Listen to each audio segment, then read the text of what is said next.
ரூத்தின் புஸ்தகம் 3ஆம் அதிகாரம்.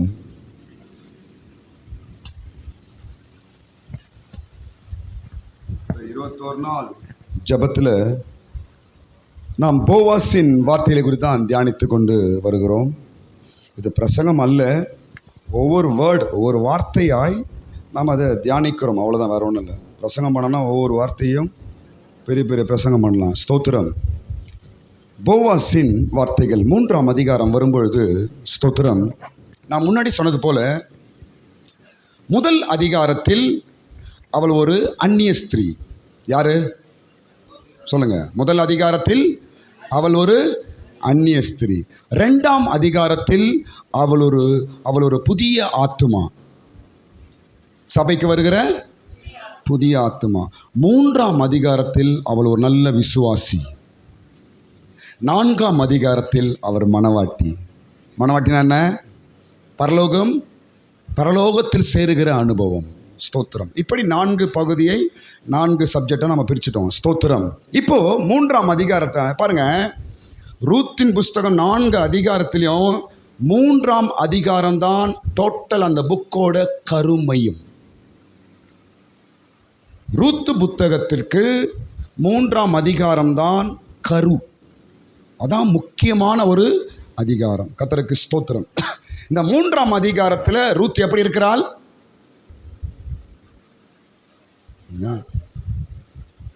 3ஆம் அதிகாரத்தில் எப்படி இருக்கிறாள்?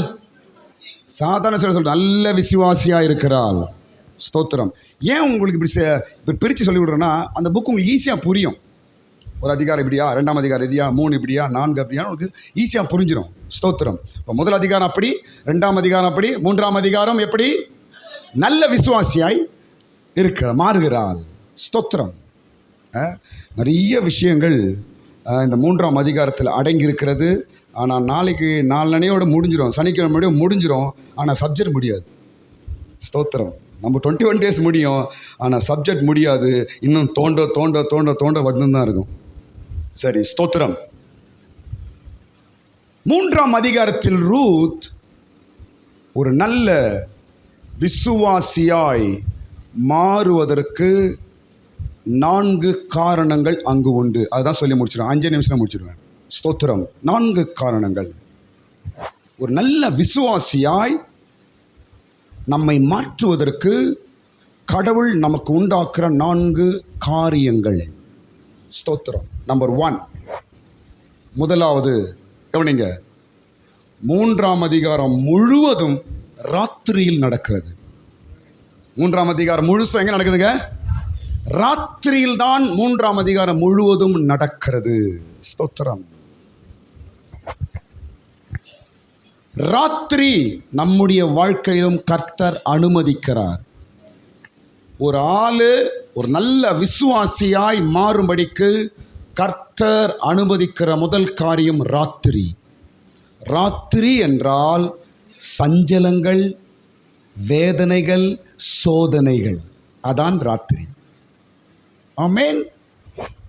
இங்கே ரூத்துக்கு ஆண்டவர் ராத்திரியின் அனுமதிக்கிறார். யோபின் புஸ்தகம் 7ஆம் அதிகாரம் 3ஆம் வசனம். யோபின் புஸ்தகம் 7ஆம் அதிகாரம் 3ஆம் வசனத்தில் யோபு சொல்லுகிறார், சஞ்சலமான ராத்திரிகள் எனக்கு வந்தது. என்ன வந்துச்சா? படிங்க ஒரு முறை.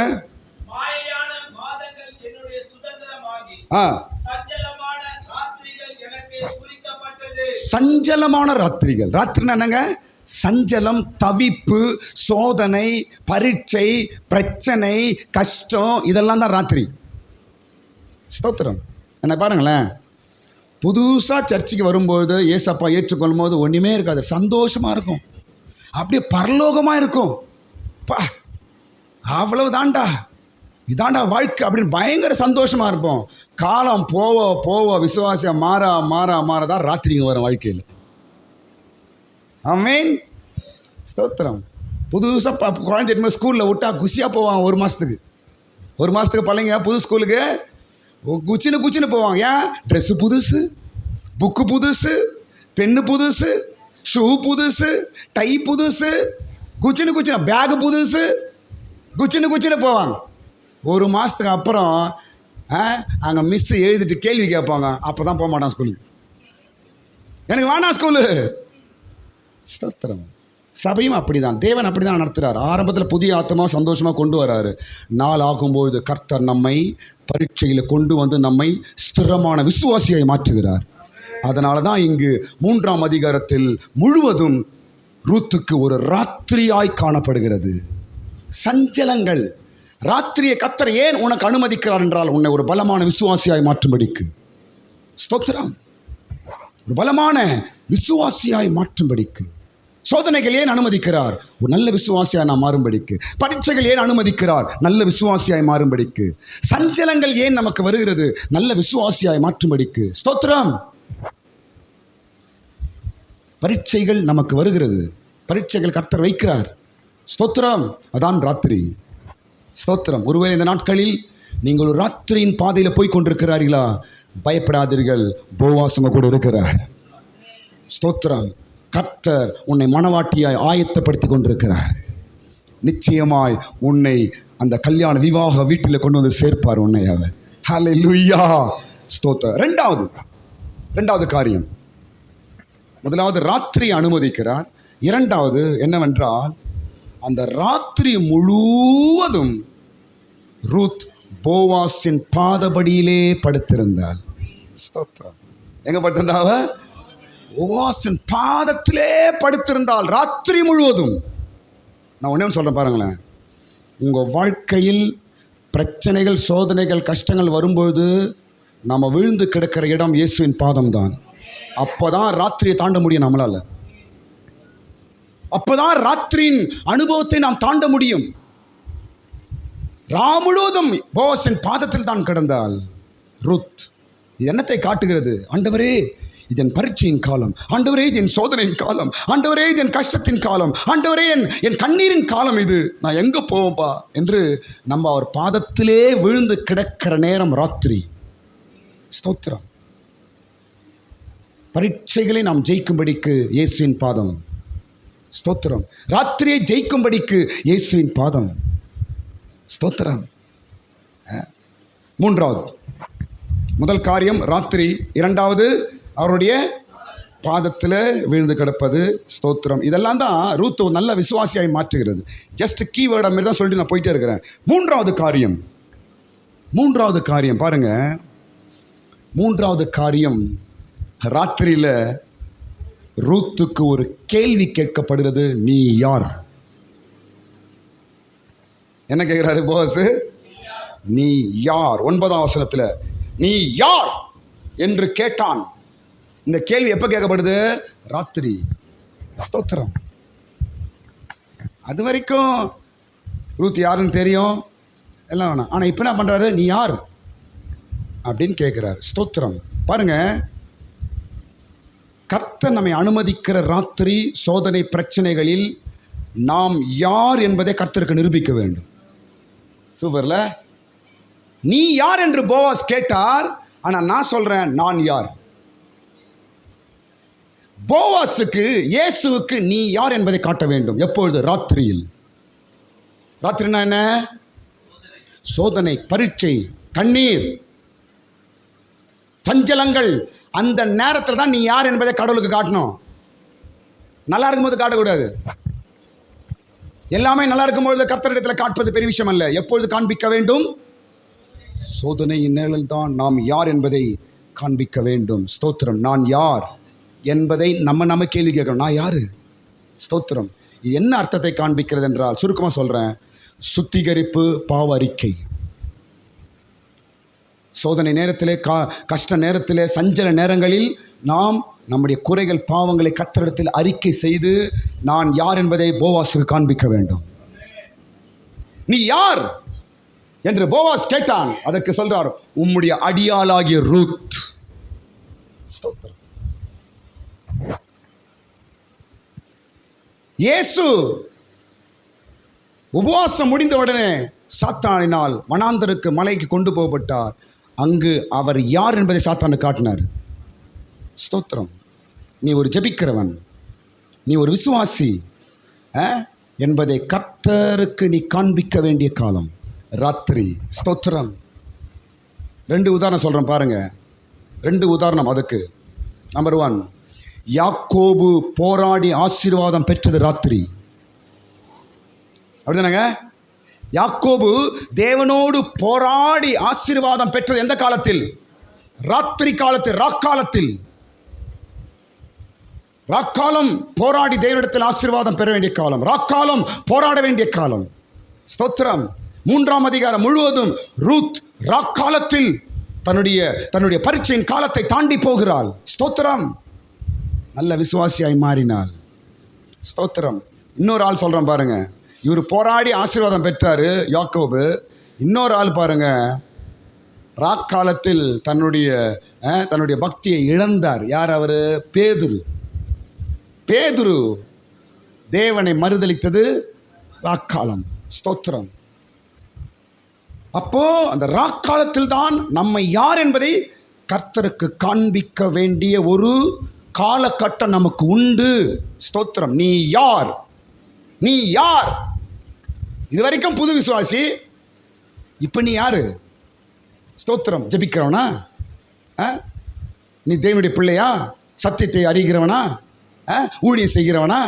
தாழ்மை உள்ளவனா என்பதை கர்த்தருக்கு காட்டணும். ஸ்தோத்திரம்.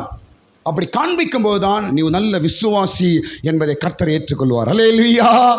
ஸ்தோத்திரம். கடைசி காரியம் சொல்ல முடிகிறேன். கடைசி காரியம், நான்காவது காரியம் பாருங்க. ரூத்தும் போவாசும் இருவரும் புரிந்து கொண்ட காலம் ராத்திரி.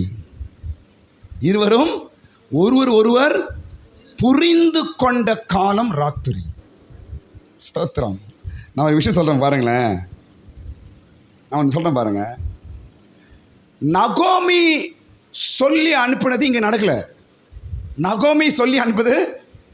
நடக்கல. நகோமி வேற மாதிரி சொன்னா, ஆனா இங்கு போவாஸ் வேற மாதிரி இருக்கிறார். ஸ்தோத்திரம். இங்கு வந்த போவாஸ் வேற மாதிரி இருக்கிறார். அங்க நகோமி வேற மாதிரி சொன்னா, இங்க வேற மாதிரி நடக்குது. ஸ்தோத்திரம். ராத்திரி சோதனைகள், பிரச்சனைகள், சஞ்சலங்கள் வரும்போதுதான் நமக்கும் தேவனுக்கும் சரியான தொடர்பு உண்டாகும்.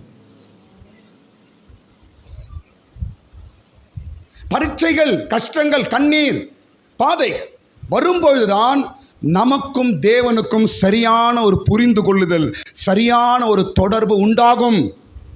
மற்ற நேரத்தில் உண்டாகாது. கண்ணீர் பாதை வரும்பொழுதுதான் உன் தேவன் உன்னோடு இருப்பதை நீ உணர முடியும். கண்ணீரின் சூழ்நிலை வரும்பொழுதுதான் உன் தேவன் உன்னோடு பேசுகிறார் என்பதை உணர முடியும். கண்ணீரின் பாதை, சஞ்சலங்கள் வரும்பொழுதுதான் கர்த்தரோடு நீ நெருங்கி இருப்பதை நீ உணர முடியும். ஸ்தோத்திரம்.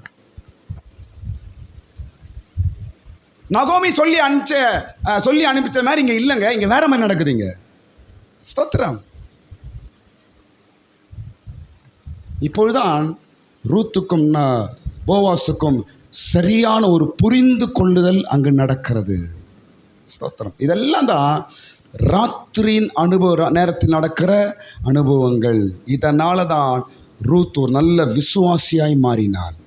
ஒரு பலமான விசுவாசியாய் அவள் மாறுகிறாள். ஸ்தோத்திரம். முதலாவது அவள் வாழ்க்கையில் வந்தது ராத்திரியின் அனுபவம். இரண்டாவது, ராத்திரி முழுவதும் போவாசின் பாதபடியில் இருந்தால். மூன்றாவது, அவள் யார் என்பதை போவாசுக்கு சொன்னால். நான்காவது, போவாசோடு தன்னை புரிந்து கொள்ளுதலை செய்தார். நல்ல ஒரு குட் அண்டர்ஸ்டாண்டிங் வந்துச்சு, புரிஞ்சிச்சு நல்லா. ஸ்தோத்திரம். மனம் விட்டு பேசுகிறாங்க ரெண்டு பேரும். ஸ்தோத்திரம். பார்த்தீங்களா? இப்படி தான் நமக்கும் இயேசுக்கும். ஸ்தோத்திரம். இயேசு தான் நம்ம போவாஸ், நாம தான் இயேசுவோட ரூத்.